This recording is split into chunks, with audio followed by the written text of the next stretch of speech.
Chers frères et sœurs, nous nous rencontrons ce soir nombreux pour la dernière rencontre, la dernière étude sur la vie des prophètes Élie, Élisée.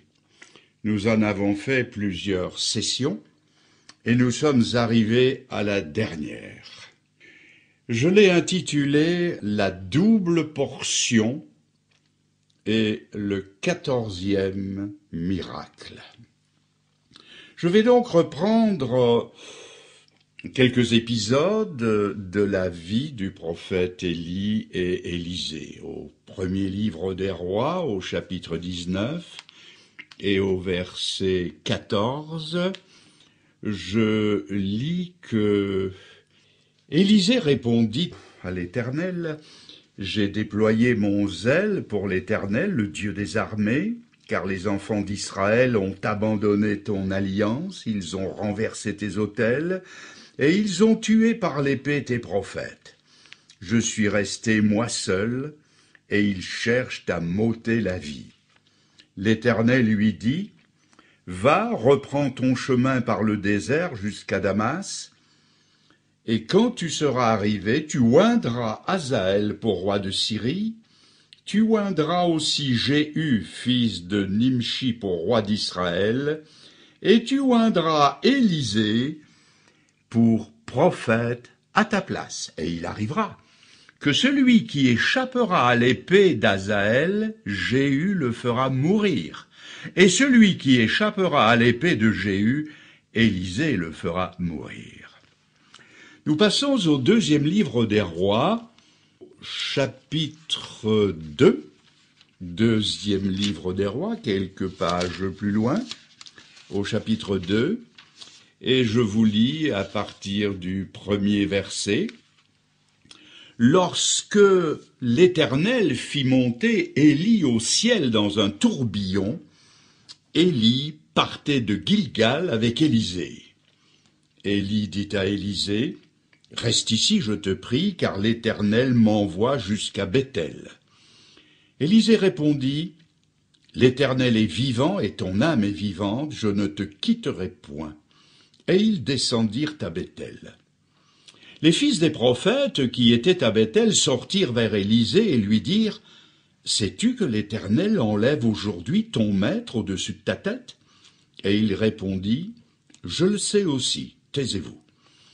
Élie lui dit: Élisée, reste ici, je te prie, car l'Éternel m'envoie à Jéricho.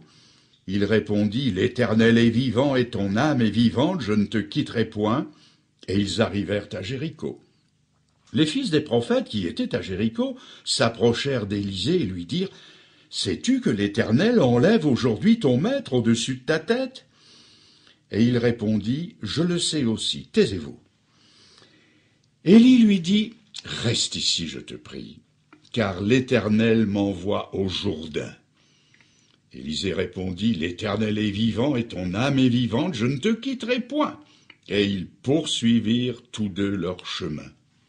50 hommes d'entre les fils des prophètes arrivèrent et s'arrêtèrent à distance vis-à-vis, et eux deux s'arrêtèrent au bord du Jourdain.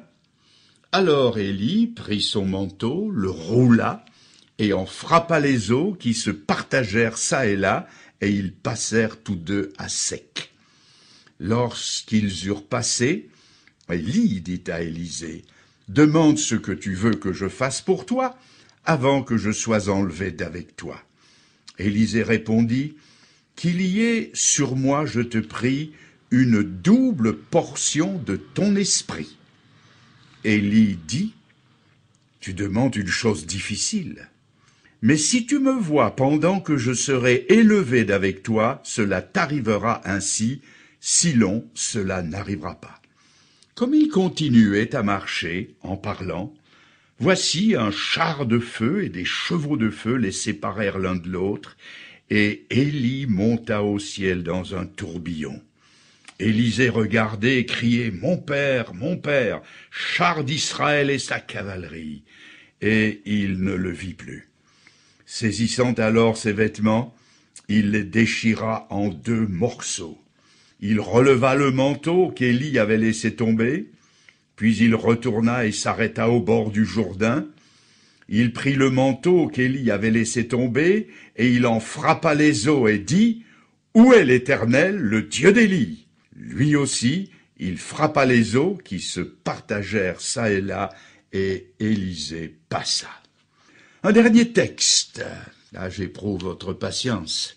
Dans le 2e livre des Rois au chapitre 13, je lis le verset 14. Élisée était atteint de la maladie dont il mourut, et Joas, roi d'Israël, descendit vers lui, pleura sur son visage et dit, mon père, char d'Israël et sa cavalerie. » Et de là, nous passons au verset 20 de ce même chapitre, et Élisée mourut. Et on l'enterra. L'année suivante, des troupes de Moabites pénétrèrent dans le pays, et comme on enterrait un homme, voici on aperçut une de ces troupes, et l'on jeta l'homme dans le sépulcre d'Élisée. L'homme alla toucher les os d'Élisée, et il reprit vie, et se releva sur ses pieds.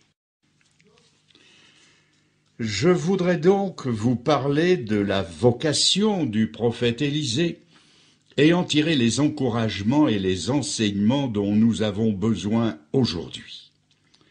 Je ferai un retour en arrière dans la vie de ce grand serviteur de Dieu pour considérer d'abord, premièrement, son appel.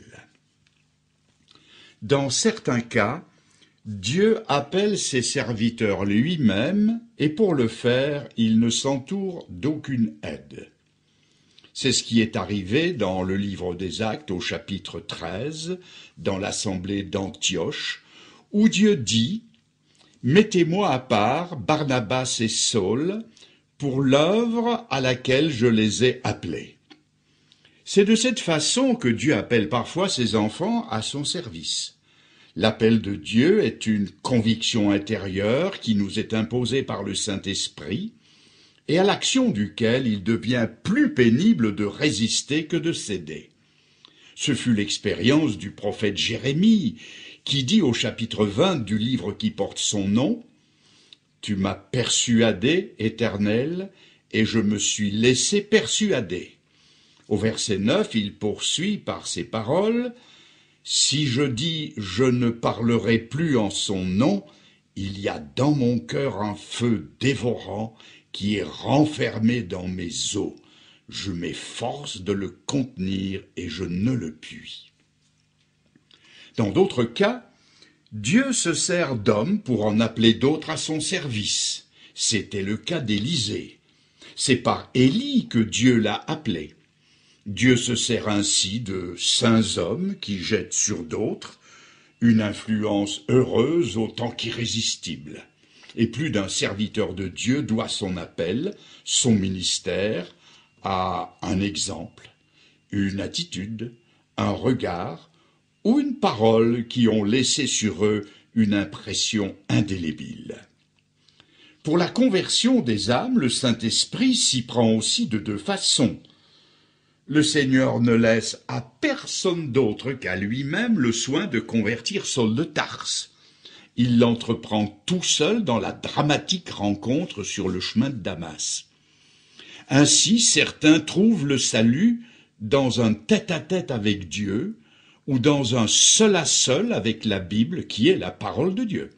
Dieu seul leur parle, à eux tout seuls. Ils se convertissent, les autres n'y sont pour rien.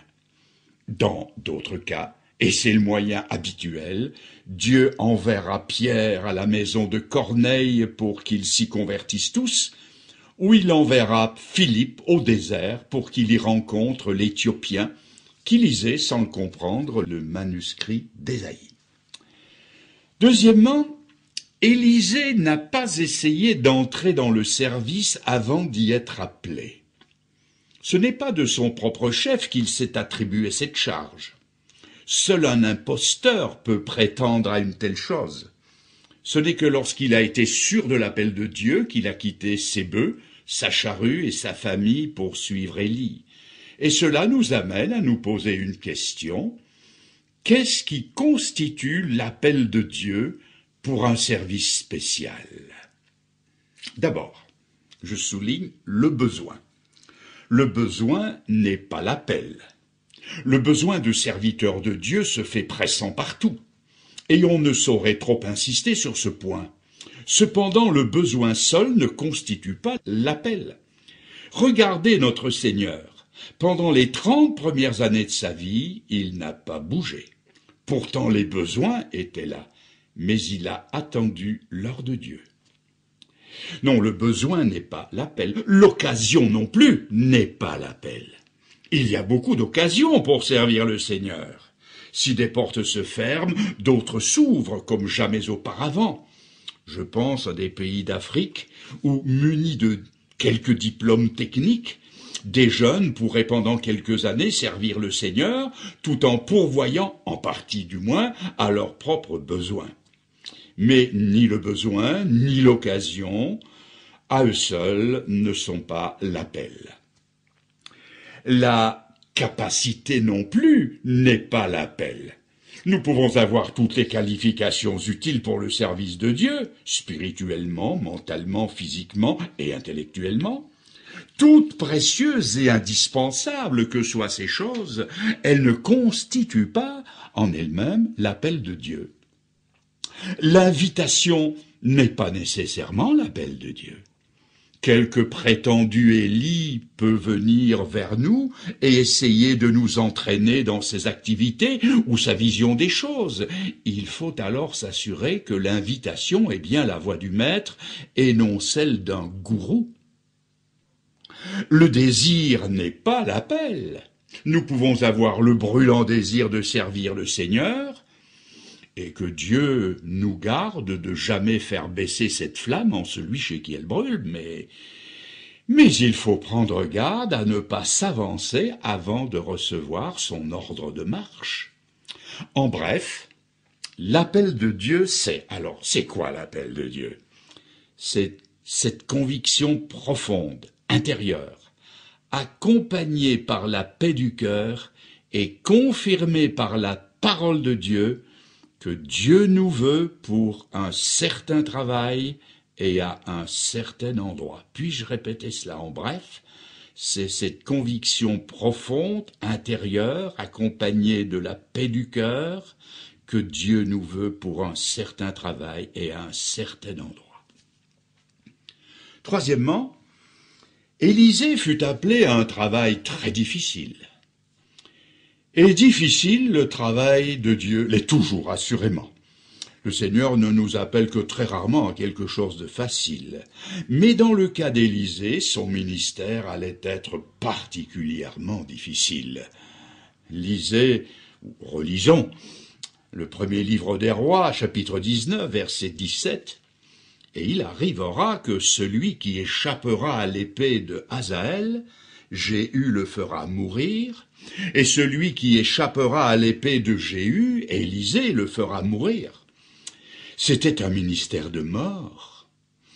Était-ce une chose facile que de faire mourir ceux qui avaient successivement échappé à l'épée de ces deux terribles hommes, qui étaient Hazaël et Jéhu?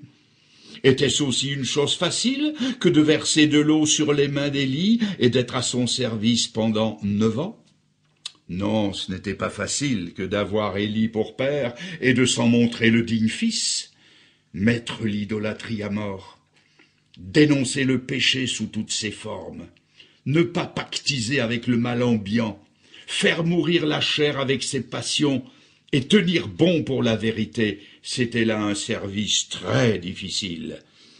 Mais il avait été formé à bonne école, et sa mémoire était encore pleine des exploits d'Élie lorsqu'il fit venir la sécheresse, quand il mit à mort les 450 prophètes de Baal, extermina 2 compagnies de 50 soldats chacune et prononça la condamnation à mort d'Akab.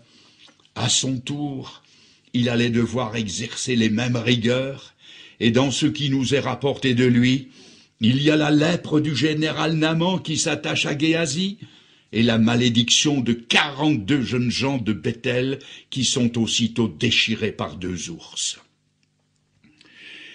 Il faut nous faire à l'idée que malgré la meilleure alliance dans laquelle nous sommes entrés par notre conversion à Jésus-Christ, malgré la bonne nouvelle qui est l'essence du message que nous devons annoncer au monde, nous avons, par la force des choses, et à cause de ceux qui rejettent Christ et de ceux qui s'ancrent dans leurs péchés, nous avons un ministère de mort qui côtoie le ministère de vie. La deuxième épître aux Corinthiens, au chapitre 2, dit que nous portons une odeur de mort donnant la mort. Et ce ministère de mort, nous le portons inscrit dans notre vie et notre chair. N'est-il pas écrit dans l'épître aux Romains, au chapitre 6, « N'est-ce pas en la mort de Jésus-Christ que nous avons été baptisés ?» Nous portons, dira-t-il encore, partout où nous allons, la mort de Christ en nous, c'est-à-dire la mort à un genre de vie que Dieu condamne, la mort au péché, la mort à la conformité au siècle présent, en un mot, la mort à tout ce qui fait la raison de vivre du monde. Or, ce nouveau genre de vie que nous recevons à la nouvelle naissance est aberrant pour celui qui ne l'a pas reçu. Cette mise à mort du péché dans la vie du chrétien fait mesurer à l'inconverti la distance qui le sépare du royaume de Dieu. Et la tâche redoublera de difficultés lorsqu'aux actes nous y joindrons la parole, et surtout la parole du témoignage et de la prédication.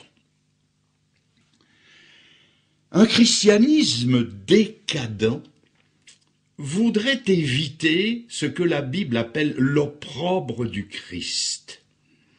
Et il croit l'avoir trouvé, cette parade, par une certaine fausse présence au monde, où le ferment de l'Évangile est dilué à des doses tellement infinitésimales qu'on ne pourrait même pas parler d'homéopathie évangélique. Ce qui caractérise le nouvel évangile social que l'on présente au monde, c'est qu'il n'a plus aucune odeur ni de mort ni de vie. Plus de péché, plus d'enfer, et bientôt plus de Dieu. Dieu sans Dieu, entend-on dire. Le résultat, c'est que tout devient incolore, inodore, insipide. Soyons sur nos gardes. Nos milieux évangéliques n'en sont pas immunisés. Nous avons commencé d'amorcer la dégringolade dans laquelle d'autres nous ont précédés. Les messages de jugement sont de plus en plus contestés et se font d'ailleurs de plus en plus rares.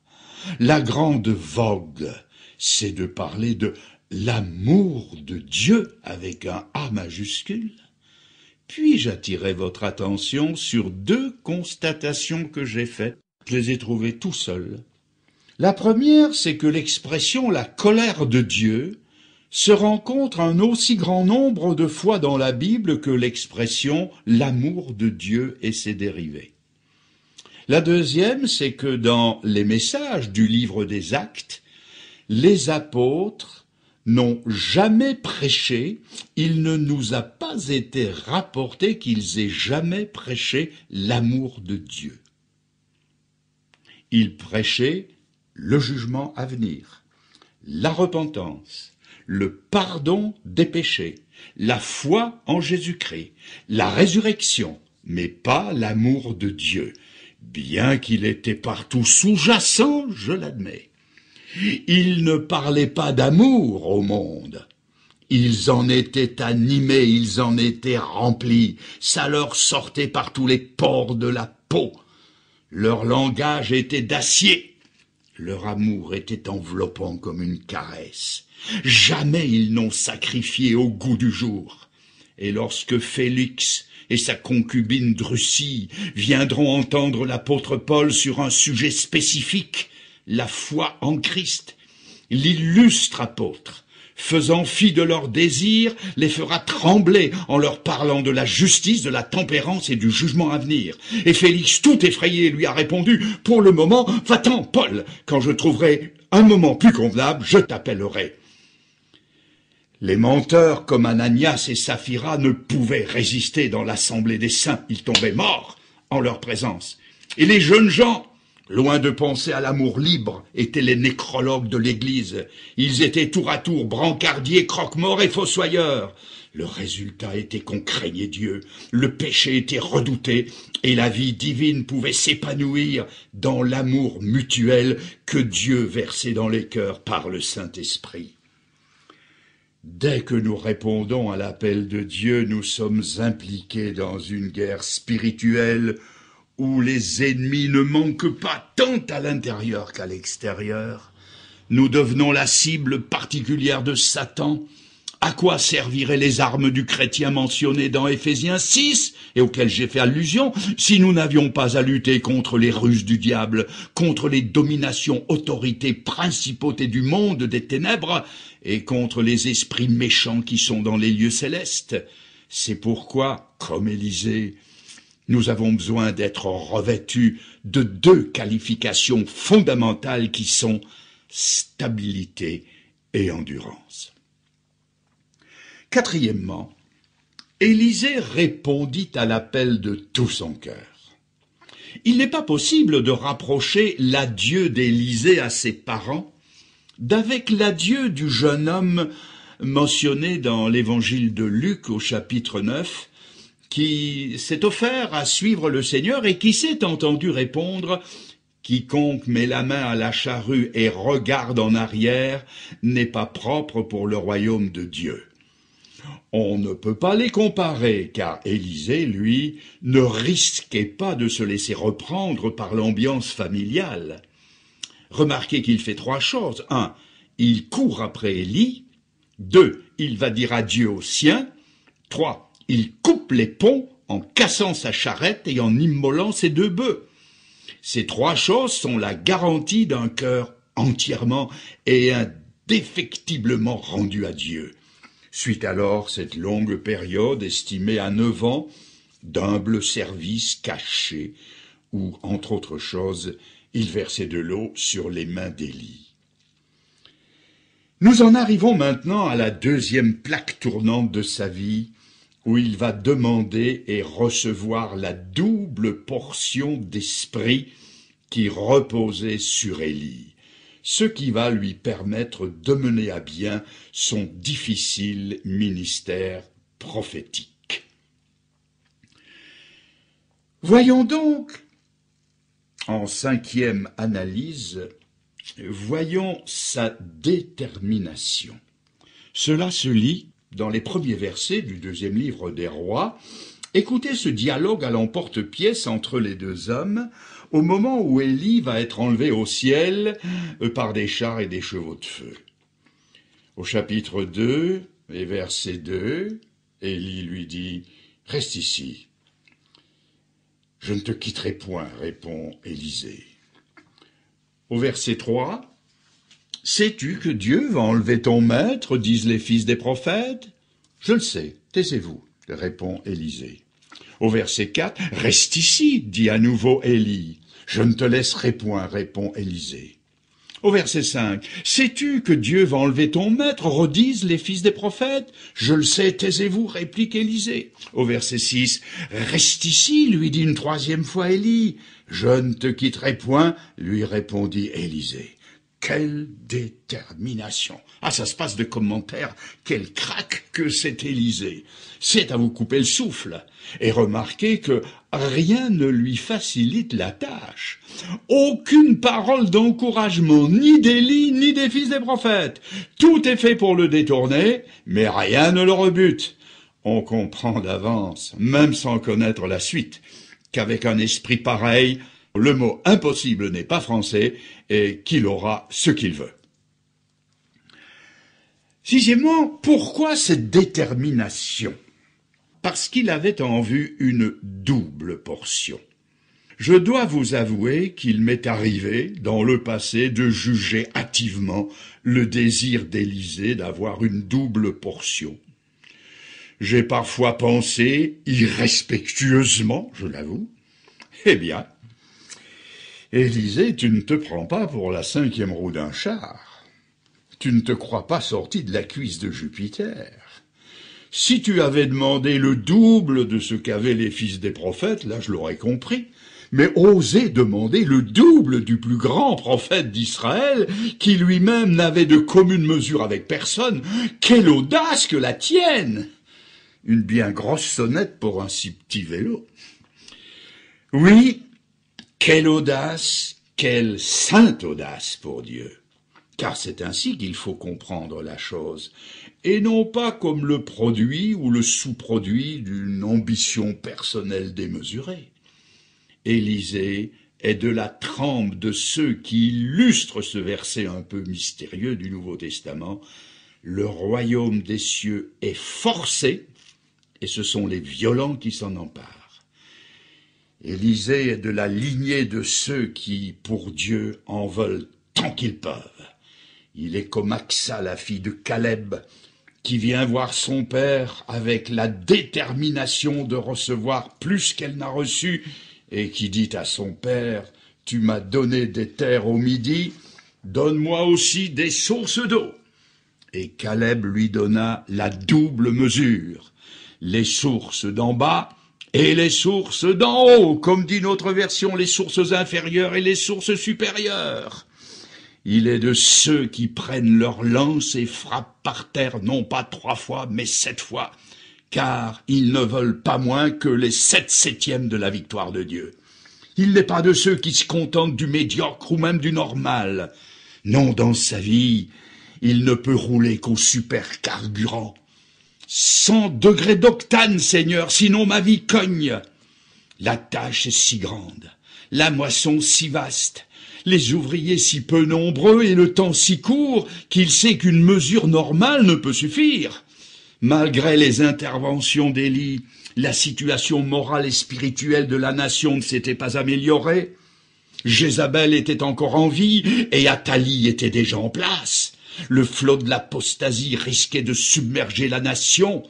D'autre part, le pays qui avait eu une armée de 1 500 000 hommes était réduit à quelques 7 000 hommes. C'était le déclin sur tous les fronts et la fin n'était plus éloignée. Et si Élisée demande une double mesure, c'est parce qu'il a compris qu'il doit mettre les bouchées doubles. Il sait que sa vocation de prophète à part entière est sur le point de se réaliser. Il sait surtout que le temps des grandes responsabilités approche, qu'il ne pourra plus vivre dans le sillage d'Élie. Il sait qu'il va devenir à son tour une tête de proue et qu'il devra prendre seul et à son corps défendant de redoutables responsabilités. Il sait que dans quelques heures il va être orphelin de père spirituel et il panique intérieurement. Les exemples qu'il a vus en Élie font quelque peu chavirer son esprit. La succession lui semble trop lourde et il pense « Seigneur, je suis 2 fois trop petit, alors donne-moi le double. » C'est le « Qui suis-je » de Moïse qui se renouvelle. C'est le « Mais qui est suffisant » de l'apôtre Paul qui se répète. Alors pour un homme qui est assez humble pour reconnaître qu'il n'est que la moitié de l'autre, il lui faut une double mesure. Dites-moi, quel parallèle peut-on tirer avec la situation actuelle? Si l'on veut tant soit peu faire échec au raz-de-marée sans précédent qui commence à déferler sur le monde et sur l'Église en particulier, il ne suffit plus d'avoir des chrétiens qui ont le Saint-Esprit. Plus que jamais, il va falloir être rempli du Saint-Esprit. La tâche devient si grande, si difficile, si désespérée qu'il faut des hommes et des femmes qui se dédoublent, qui vont au-delà d'eux-mêmes, qui en veulent 2 fois plus parce que le péril est 2 fois plus grand et plus proche qu'il ne l'a jamais été à aucun moment de l'histoire du monde. Dans l'Église, l'un des traits saillants de la fin des temps, c'est l'apostasie. En voici un exemple qui date de quelques années. Le groupe d'église X, je dis X pour ne pas le nommer, a tenu un colloque à Saint-Louis, Missouri, aux États-Unis, où il y avait 2000 participants. Ils y ont appris quelles étaient les plus récentes idées et tendances quant à l'adoration. Et le responsable de l'église de San Francisco, le pasteur, a dit « Dans nos réunions, on s'embrasse l'un l'autre, nous nous respirons l'un l'autre, nous nous palpons, nous nous tâtons l'un l'autre. Le président de mon conseil est un homosexuel avoué. Et pourquoi pas? Cette façon de faire permet à chacun de trouver son identité sexuelle. La plupart de nos gens croient à la vie en communauté. Je n'ai pas marié un seul couple dans mon église qui n'ait vécu ensemble auparavant. Une des qualifications qu'on demande de nos secrétaires, c'est qu'elles soient sexy et portent des mini-jupes. Si une femme est sexuellement désirable, pourquoi ne pas le lui dire? Une de nos jeunes filles a donné le jour à un enfant en dehors du mariage. Elle est venue devant l'église pour y dire sa joie intérieure d'avoir eu un bébé sans en concevoir une honte morale quelconque. Les gens trouvent qu'il y a du piment dans nos rencontres d'église. Nous croyons que les gens doivent pouvoir faire ce qu'ils ont envie de faire. Certains y ont trouvé un tel stimulant qu'ils se sont dévêtus. J'ai censuré une partie de ce reportage que par pudeur je n'ose pas reproduire en entier. Reportage dont l'authenticité est garantie par un de nos frères et par l'éditeur d'une revue chrétienne sérieuse qui a écrit « J'ai visité cette église pendant mon voyage dans ce pays, ce que mes yeux ont vu confirme les dires de ce pasteur. » Ces choses ne se passent pas chez nous, diront certains. En êtes-vous tellement sûrs? Il n'y a pas longtemps, chez nous, en Suisse, un dimanche matin, ma femme et moi, nous nous sommes trouvés assez fortuitement au culte d'une assemblée qui, naguère encore, se targuait d'être la pure Philadelphie d'Apocalypse 3. Le culte d'adoration s'était ce matin-là transmué en culte d'information. Comprendra qui pourra. Allez comprendre. À un moment donné, un tout jeune homme a été présenté, je souligne, présenté et applaudi, je ressouligne, parce qu'il venait d'être l'heureux papa d'un bébé né de sa liaison avec la fille d'un ancien de cette assemblée. Si cet état de choses ne tient pas le haut du pavé, les standards de la moralité sont sérieusement revus à la baisse. Dans une autre occasion, lors d'un camp de ski d'un groupe de jeunes d'une autre communauté évangélique, un temps libre a été rempli par la projection d'un film contenant des scènes d'une violence et d'une cruauté inouïe, et une séquence que, sans hésitation, je qualifie de pornographique. Et ce film avait été prévisionné par les adultes responsables du camp. Ma protestation a été perçue comme venant de quelqu'un qui vit en complet décalage avec son temps. J'étais du genre la petite maison dans la prairie. La pollution des âmes et des esprits dépasse de loin tous les dangers d'environnement dont on parle à propos de la planète. De plus en plus, on assiste à un laisser-aller moral et doctrinal et à un rejet de l'autorité des Saintes Écritures. Nous aussi, nous avons besoin d'une double mesure de l'esprit. La situation est devenue telle que la double mesure souhaitée devrait elle-même être multipliée par 2. Arrivons maintenant au 14e miracle. Je dis 14e parce que Élie avait fait 7 miracles retentissants et Élisée a demandé le double.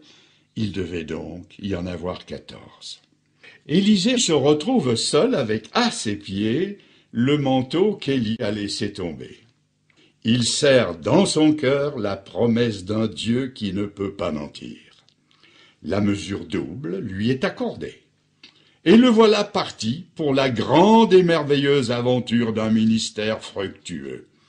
Les miracles et les interventions spectaculaires se succèdent rapidement.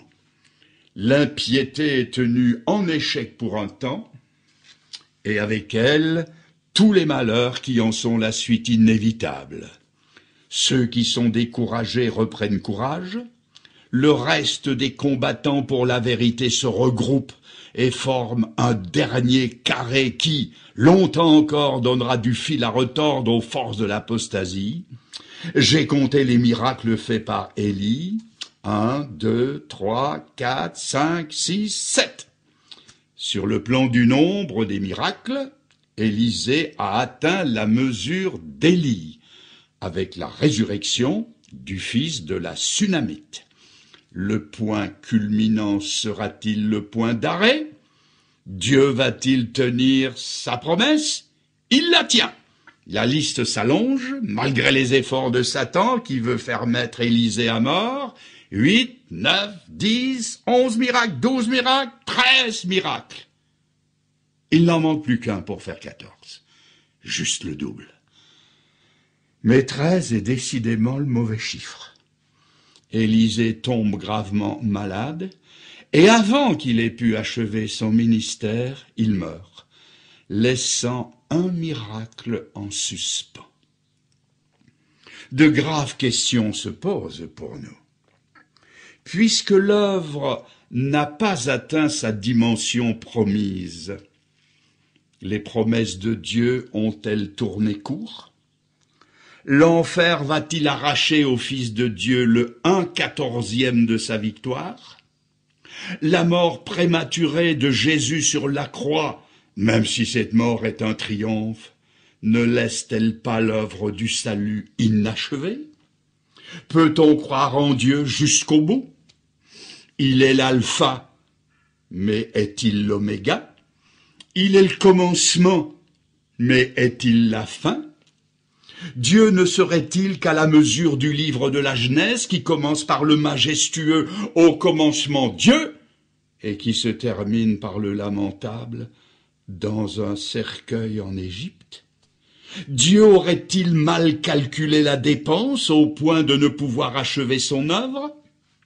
Satan va-t-il ravir à notre Seigneur une partie de sa gloire?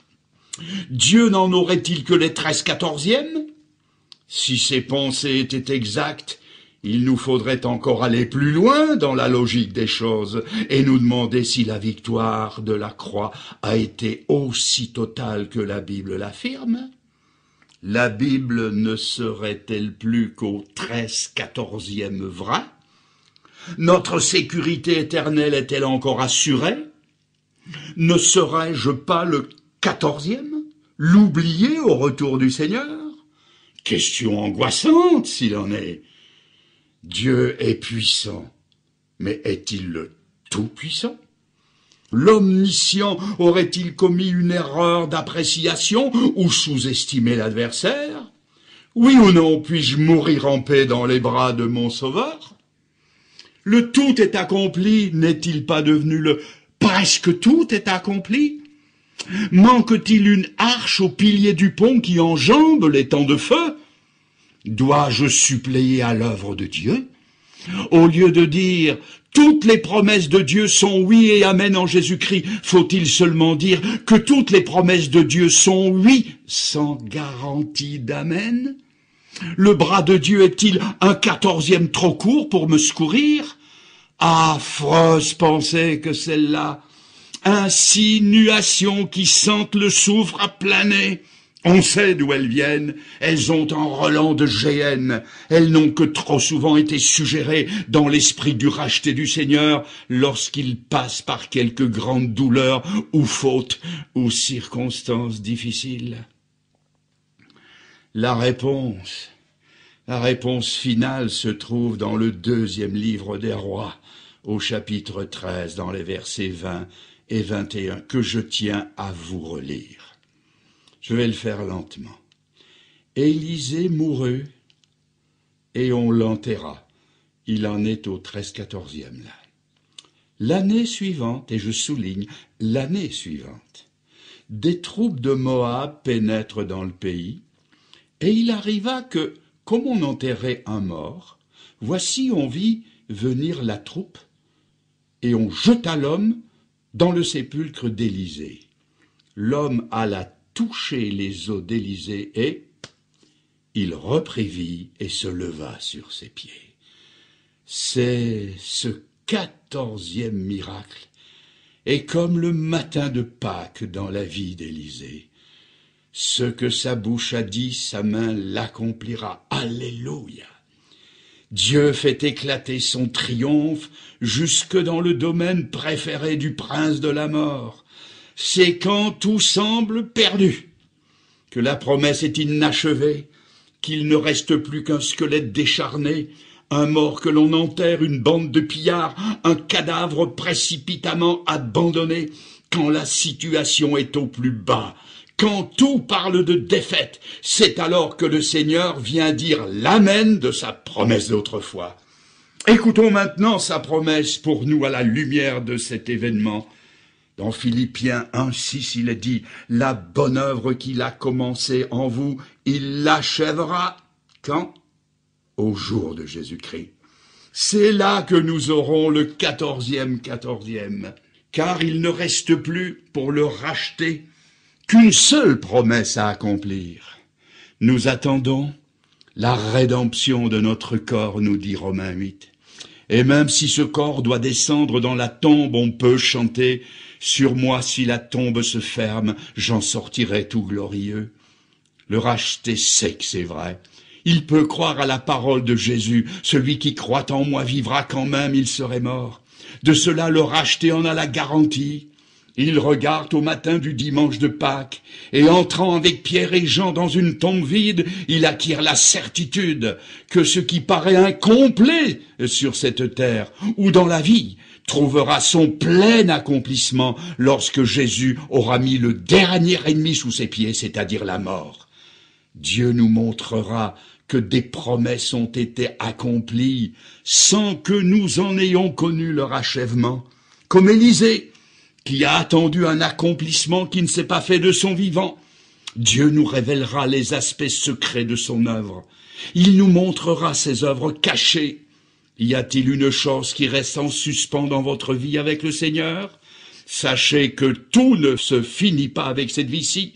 Pour l'enfant de Dieu qui a vécu des promesses de son Père céleste, tout n'est pas joué avec la mort. Ce n'est pas la mort qui aura le dernier mot, c'est Dieu. Ce n'est pas la Camarde qui dira l'amen final, c'est Dieu. Dans l'Apocalypse, il est dit des élus décédés, leurs œuvres les suivent. Il y a une suite. Plus d'une promesse est accomplie à titre posthume. Plus d'un fils prodigue s'est converti après la mort d'un père ou d'une mère qui ont tant prié pour lui, sans voir la réponse à leurs prières. Le 14e appartient à Dieu, autant que les 13 premiers. Si c'est là une des grandes leçons de l'Ancien Testament, si c'est là un enseignement à tirer du peuple terrestre de l'Ancienne Alliance, combien plus sûre encore est la promesse faite au peuple céleste de la nouvelle et meilleure alliance, et qui est garantie par celui qui est plus grand qu'Élisée, celui qui termine le dernier livre de la Bible par ces paroles « Je suis l'alpha et l'oméga, le premier et le dernier, le commencement et la fin », et qui nous dit « Oui, je viens bientôt ». Nous nous inclinons dans la prière. Seigneur, brièvement mais intensément, nos cœurs saluent ton triomphe, ton 14e. Tu es le vainqueur, tu es ce que nous révèle l'Écriture, et nous te remercions de ce que tes promesses pour nous sont oui et amen. Aucune promesse ne faillira.